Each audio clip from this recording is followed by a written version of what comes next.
Hi everyone, welcome back to the channel, and just like the AACC 1 video that I did a conclusion on, I'm going to be doing a similar video based on the Archwick SPR 300 from Archwick Airsoft. Now, I did put my hands up and say that I'd made a mistake when I first reviewed this, because I forgot to put the screw in the stock, from the stock to the barrel.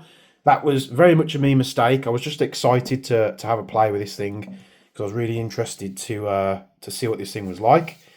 And yeah, I did get things wrong, but I also held my hands up, and I could have, deleted the video, re-upload it, but you guys know that's not my style. If I make a mistake, 99% of the time, I'll leave it in there, because I think that's probably the best way to be genuine with you guys. If I'm deleting my mistakes and covering up information, then it's not very genuine, is it? And if I have done that before, it's not been done in an intentional way. But the SPR 300, to be honest, I was really surprised about it. It's a really cool looking bolt action from Archwick. It's got some really cool, nice features that I like. It's got this dual magazine design. So what you can actually do is you can pull out the connector piece mag. If I can do this, the only thing I'll say about this gun is it is not the easiest to pop these mags out. Obviously this one you wouldn't be hot swapping anyway, because it's basically a bridge.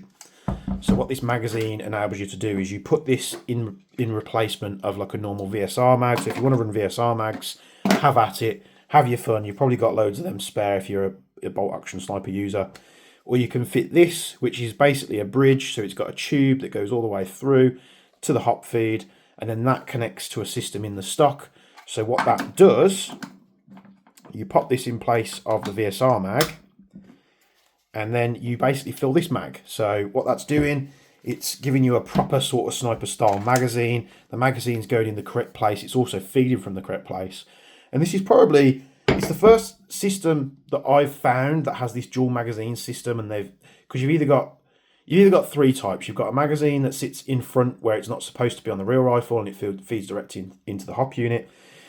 The other one is like a feed tube found like the TAC 41s and such.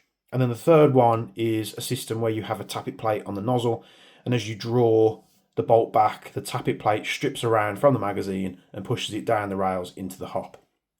So with this, you're getting like the best of both worlds of the first two. You can use standard VSR mags, you put this in, you can use realistic mags. Now, I would be using the realistic mags just because they look the part. It goes in and it looks correct on the rifle. Nelson from Archwick also did point out that the information, when I was saying it would be nice to have those in black, apparently he did say that the real rifle only does these magazines with tan base plates, so they are correct to the real rifle. That's a very nice touch from them. I didn't know that. Still, from an airsofter's point of view, if I was running this as a black rifle, I'd probably just take that off and paint it. But to be honest, most snipers will camo up the rifles anyway. So it's got a unique mag feed system. I really do like that. The bolt is super smooth. The gun is easy to take apart and put back together. You've got this front rail system. You've got extra Picatinis on the side. You've got QD sling points on the left and right at the front and the back of the rifle. You've got M-lock.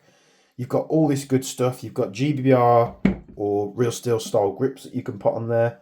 You've got a side folding stock that folds the correct way, unlike the TAC 41, which is the main thing that I hate about that rifle. A stock should not fold into where your bolt handle is. It just doesn't make sense to me, because then with the TAC 41, you have to have the bolt handle up to fold the stock, and it just doesn't make sense. So that's good for that. You've got ambidextrous controls for the mag release, although you wouldn't be using them, because as you come up and grab the mag, you press it with your thumb. With your firing hand, there's no way to reach it unless you take your grip off, and then you can pop it out. Now, it does pop out under a thing. So let's say your rifle is under, you've got a bipod on there, you're pulling a magazine out of your kit and the rifle's rested. You can just come off the grip of the rifle, eject the mag, take your spare mag out and slot it in. So I like that. You've got this really long rail on the top there for all your optics and accessories. It comes pre-fitted with a TDC hop dial. You don't have to buy anything extra. So you have to take this into consideration when looking at this rifle and considering the price, because the price on these does fluctuate. You know, from what I've seen, they're about 450 pounds.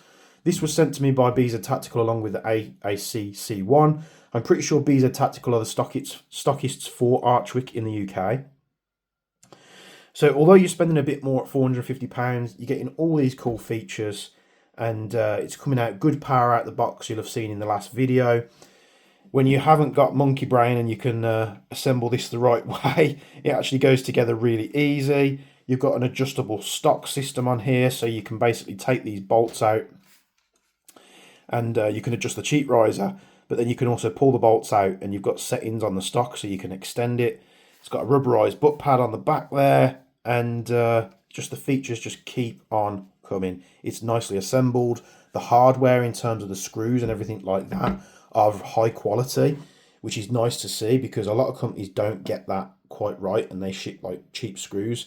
For instance, I've been messing around with the Toxicant MWS trigger box that you'll have seen I was installing on the Noveski N4, and the head came off my trigger box screw of the Noveski N4. So cheap hardware is just, it doesn't have its place. I'd rather spend more money and you give me some really high-end precision screws than pay the cheap price and have to replace them anyway. So this is the Archwick SPR 300.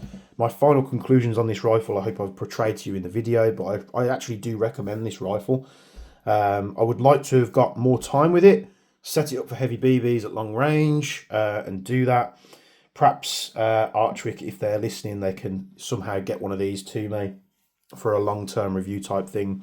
But, you know, always got to be cheeky, haven't you, and call out the manufacturers. But it would be nice to get one and sort of spend some time and money on it, getting it set up right, getting a nice optic on it, and just having it ready to take out to a milsim or something like that. So thanks for tuning in. I hope you like this SPR 300.